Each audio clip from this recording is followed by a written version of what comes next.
Good afternoon, everyone. So as Martin mentioned, my name is Jason Chayes, and I'm the production director for Hearthstone. I've been at Blizzard for about 6 years now, and I'm super excited to be joining you guys here at DICE today. So I wanted to spend a little bit of time today talking to you guys about some of the choices we made during the development of Hearthstone. But before I do that, I just want to take a quick step back and give you some context as to where Hearthstone came from, because it's a little bit different than the normal types of games we make at Blizzard. So one of the things we're known for is essentially 3 big core franchises. I've been working on these for many years. We've had communities grow up around these franchises, and we're continuing to move forward with new expansions to each of these in the months and years to come. And that's great. I mean, this has been essentially the heart of our business. But one of the things we've seen, like you guys in recent months and years, is just the emergence of this new gaming landscape. So we've seen new platforms emerge, and we're talking about VR today and mobile. We've seen the rise of digital distribution. We've seen all kinds of new players that have come to play games for the first time. And at Blizzard, we think that's awesome. We're super excited for that. And the idea of what would a Blizzard game look like if it moved over to some of these new platforms. The problem we've had, though, is that we haven't really had the resources available because most of the resources of the company have been pretty tied up in these 3 core franchises. So a couple years back, we made the decision to start up a new team. And the idea is for this new team to focus on being a little bit more experimental, focusing on other ideas and ways we could move into this new landscape. And so that was awesome. Again, very excited for that. The next thing we had to figure out is what should the first game we make with this new team? And for that, we went back to how we always come up with new games at Blizzard, which is what are the games that we're really passionate about? You know, what are the ones that we're playing on our lunch breaks? What are the ones we're playing with our mates on a Friday night when we go out to the pub? And for a long time now, Blizzard has been a CCG shop. So this is some pictures of our founders many years back playing collectible card games. So when it came down to figuring out what's the right game for us to be playing, for us to be making with this new dev team, an online collectible card game felt like a great fit. So awesome, we've got our new team.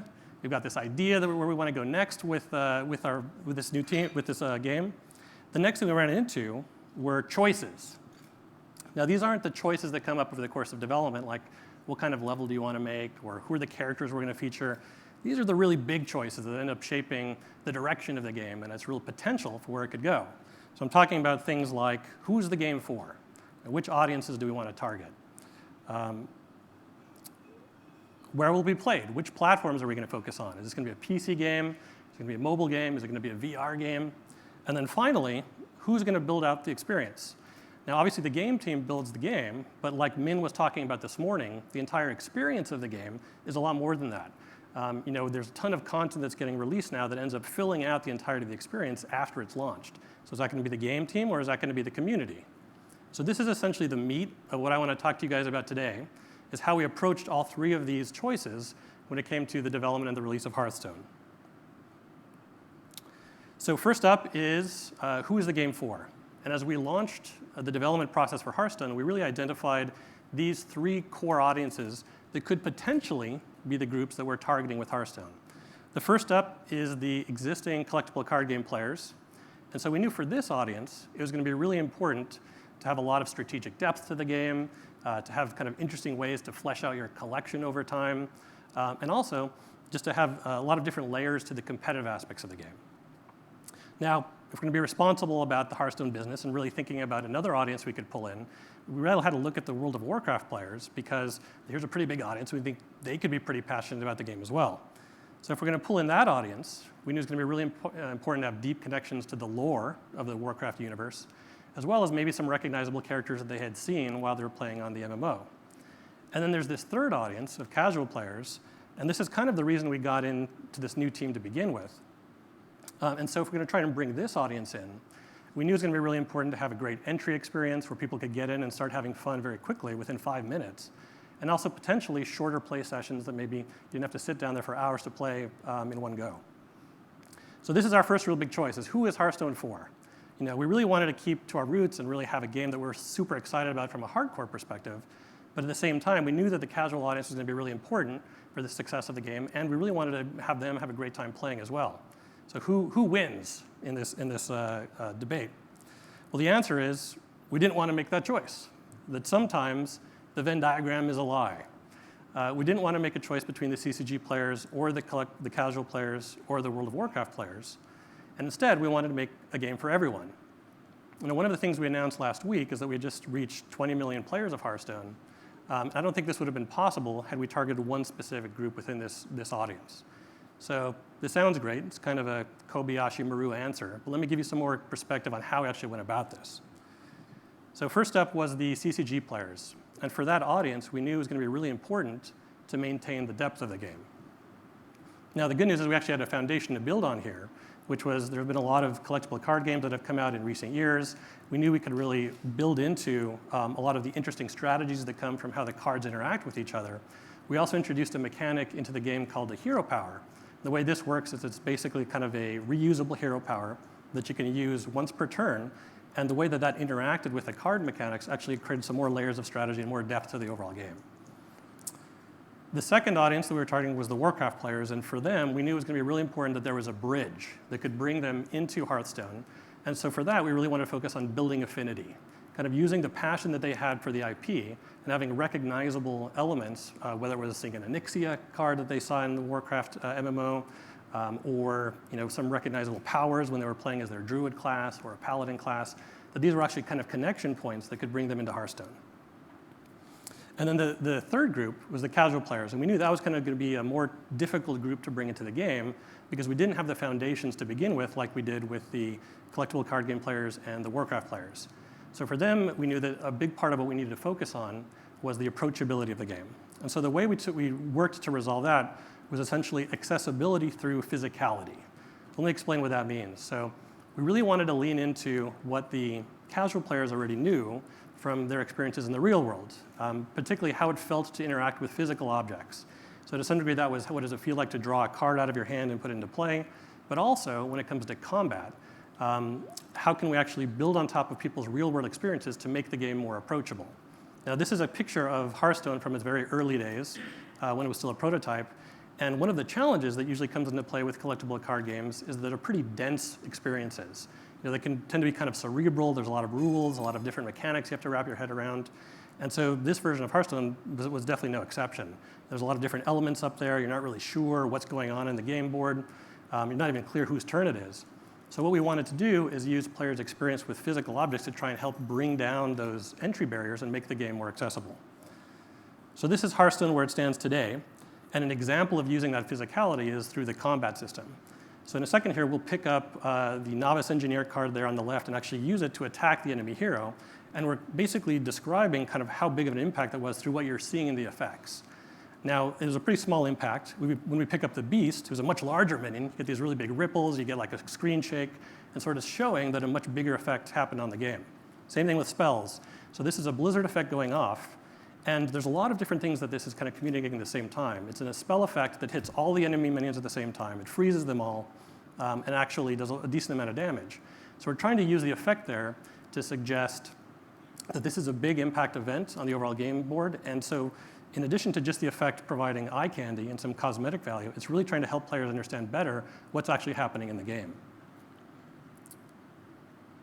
So another area I want to talk a little bit about accessibility and how we actually use accessibility in the game comes down to our business model. So these are the card packs that you acquire as you're playing Hearthstone. You open these up and get your cards to flesh out your collection. And because we knew we were going to be targeting these three pretty separate audiences, it was going to be really important to us with the business model that there was a lot of different ways to play and acquire your cards over time. So some of the players might come in right away and actually buy a bunch of these card packs in the in-game shop. Other players may end up just earning these things over time, never monetizing, and actually building up their decks and their collections incrementally over a longer period of time. And we wanted to make sure both of those paths were very viable ways to reach your goals. We didn't want to push players necessarily one way or the other. So we came up with a phrase and a philosophy to describe this, and that's basically microtransactions with a white hat. So it sounds a little hokey, but this is actually a phrase that we kept coming back to multiple times over development, and we kept pointing at to make sure that we were keeping ourselves honest. So that players who were doing small or medium-sized levels of investment into the game were actually able to make great progress and were actually able to get to where they wanted to go in terms of their goals with the game. This was a little controversial internally when we first talked about it because we knew that an implication of this would be that we were leaving some of the money from the whales on the table. But overall, we feel very good about where the critical response of the game has ended up over the last 7 months since we released it. We feel pretty good about where the game is financially. So this is going to continue to be a core part of our ongoing philosophy for how we're actually going to be managing Hearthstone's business model. So going back to our choices, that first question of who's it for, in this case, the way we're thinking about it from Hearthstone is maybe that's a false choice. Maybe you don't have to sacrifice on the idea of making a really fun, awesome, hardcore game for the sake of bringing in the more casual players, but finding a way to embrace both audiences and have them being playing together in the same game. So the next choice I want to talk to you guys about is where will it be played? So Hearthstone began development as a PC game. And as we were working on it, we saw the awesome rise of the tablet platform. We're like, wow, that's a really cool platform. We think Hearthstone might be awesome as a game where I could physically drag cards into play. It works really well with the gestures that come on tablets. But as we started to look into it and get more feedback and start talking to more people who are doing tablet games, one of the things that came out of that was the notion that there's basically these two separate audiences. You have the PC players, and they're essentially playing for 3 or 4 hours at a time in their home office. You've got the tablet players, and they're playing for 5 minutes at a time during the commercial breaks of their favorite TV show, or playing on the subway on the way into work. And so as we started thinking about Hearthstone, the question came up is, okay, which is the lead platform and which is the port, and how are we going to reconcile both of those different audiences? And like the first choice, this is a choice that we really didn't want to make either. So our philosophy here was to bring down the walls of platform and instead focus on trying to make the notion of platform invisible. So the way that we were thinking about this is a single shared game experience that's essentially crossing across the boundaries of platform. So I'll give you a couple examples of this. Probably the most externally visible example comes to the game's interface. And one of the things we really wanted to try and do is actually make it so that there wasn't a lot of differences in terms of your experience playing the game across the different platforms. Now, one of the benefits of this is that if I was a player who started on the PC, I'd have a much easier time making the transition over to the tablet if that's the way I wanted to go. But even a more important benefit of this is that it actually led to a shared vocabulary of players' experiences playing with the game, regardless of which platform they were on. So if they got online to talk about a really cool play that they did or an experience they had playing against one of their friends, it was consistent across the entire community, regardless of how they were playing. Another example of where we focused on trying to make the platform invisible was actually with the card collection. So we didn't want players to necessarily have to start over if they move from PC to the tablet. So what we have is a single card collection, a single set of decks that's available to you regardless of how you happen to be logging into the game, whether you're coming from a PC or a tablet. Another example is with regard to the matchmaking. So we have a single collection, basically all the players who are playing Hearthstone are playing in one matchmaking pool. And the idea there is that if we have all the players playing together, we could actually have a better chance of matching up with someone of a comparable skill set, and then thereby actually making it so that you have a better experience playing the game. So kind of an interesting thing happened then once we had done this work to bring down the walls between the platforms, which was that after a time, it didn't really matter if I was playing on the PC or if I was playing on the tablet. It didn't matter if my friends were playing on those platforms. It didn't matter if my opponents were playing on those platforms. All of that started to fade away, and what did become important is just what was happening in the game and really focusing on having just kind of shared experience playing. Now, an interesting thing that came out of that was that we actually had PC players who then ended up extending their overall experience to play on the tablet as well. We actually have a group of Hearthstone players that we refer to as the dual players. And now these are players who started first playing on the PC and then migrated over to the iPad when it came out, and then went back to the PC, and then went back to iPad. And essentially, they're active players on both platforms. And as an audience, this has been an interesting one for us to follow because these are the most highly engaged of all Hearthstone players. They're actually playing more per week and more consistently than players on any single platform. So as we move forward into the next phase of Hearthstone development, this is a group we're going to be paying particular attention to and seeing where we want to go from here. So back to our choices. Like the first choice, our contention is maybe that choice of making the decision, is this going to be a PC game or a tablet game, maybe in some cases that's a false choice. And instead, we can focus on a shared experience that crosses both of them. So the last choice I want to talk to you guys about is who actually builds up the experience. So in the traditional model, you have the game team that essentially creates the game, releases it, the community then ends up playing it, and you keep on doing that over time incrementally where updates are coming from the game team. Now, more recently, we've seen the rise of awesome sandbox games where the game team still makes the game, but the community builds out this incredible experience of additional content that ends up making the overall experience of playing a game like Hearthstone more robust over time. So when it came to making the choice of which way do we want to go with Hearthstone, again, we didn't really want to make that call either. We wanted to still have the benefit of the game team creating a ton of new content, but also leverage all the great stuff coming from the community.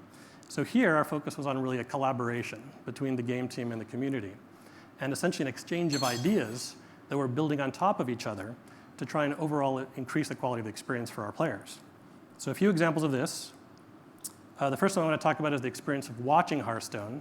And one of the things we saw early on as we were doing development on the game was that players on our dev team would clump around each other as somebody was playing Hearthstone to watch the game being played. And mainly they were berating each other for making really dumb choices. But overall, it was actually a lot of fun to have people share that experience. And when the game moved out into beta, we saw the community ended up doing kind of the same thing, streaming a lot of the games on Twitch for other people to watch their experiences. So this is actually a screen grab from a pretty popular streamer named Trump. And what Trump has done here is actually really interesting because he's not just streaming the out of the game box, but he's enhancing the overall Hearthstone experience. So Trump has actually taken the contents of his deck list, which you can see up there on the left margin of the screen, which is not any functionality we provided from the game team. And what he's doing here is he's actually graying out each of the cards that he's drawing out of his deck as they're coming into play. And so this kind of creates this whole new fun experience as a spectator because now you're not just paying attention to what's happening in the game board, but you're also paying attention to what does he have left in his deck. And is he going to get lucky and get just that one card he needs at the right time to help get him out of the trouble he might be in. So overall, we thought this was awesome and something that we're looking at in terms of the future for Hearthstone as well. Another example in terms of the collaboration back and forth between the game team and the community comes to Hearthstone esports.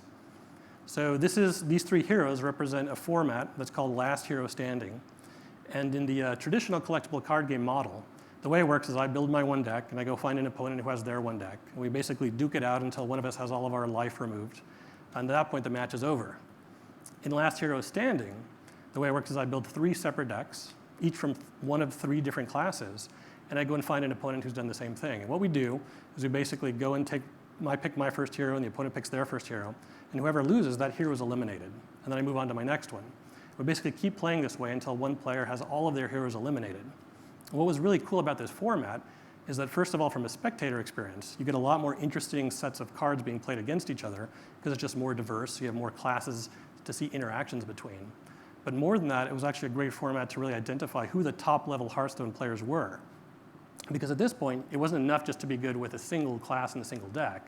You had to be good with 3 of them.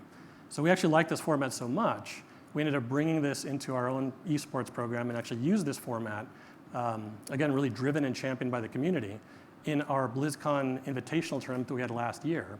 And since then, it's actually grown to become like the de facto format for Hearthstone esports and has generally been adopted across the world. So the last thing I want to talk about in terms of collaboration between the game team and the community is in a social program we have called Fireside Gatherings. So this is actually a screenshot of an event called a Barcraft. And what happens at Barcrafts is people get together and watch very high-level competitive StarCraft play and basically cheer for their hometown hero. Now, when Hearthstone came around, we thought, wow, that would be awesome. Hearthstone's kind of fun to watch. Maybe we can get people together to actually watch competitive Hearthstone play in pubs and taverns as well. But the cool thing about Hearthstone was that because it was a mobile game, people could also bring their tablets with them and actually start playing against each other and actually have fun casual pickup games, really get some help with their deck and kind of geek out and bond with other Hearthstone players. And actually that provided some social glue around the whole experience. So we ended up seeding this idea of this program with a few key members of our community. And from there, it really basically just took off. So these are pictures now of Fireside Gatherings from around the world. At this point, we've had them happen in North America, South America, Europe, Asia, Australia, basically everywhere. And the community members have really taken this idea and really run with it in ways that we didn't anticipate. So doing things like trivia contests, doing costume contests, contests where people bring in baked goods that are sort of designed after various Hearthstone characters or objects. And so one of the things that we're doing on the dev team is we want to enable this and actually allow it to kind of continue to grow. So we've actually built into the game a feature called Players Near Me. And the way that Players Near Me works is that it actually sends a ping out to your local Wi-Fi network to find other people who are there in the venue that you can then match with and actually connect over your Hearthstone experience. So very excited for this program too, and it's actually something that we're looking at trying to expand in the future as well. So we're just about out of time, so I want to do a quick recap. The next time you're starting up a new game, and the next time you find yourself asking these questions, these choices about where you want to go with your game, one of the things you might want to consider is that maybe some of these are false choices. Maybe you don't have to make that choice between doing the hardcore game you're really excited about and the more casual game that you think will actually get out there to a bigger part of the audience, but instead something that can actually reach out to everybody.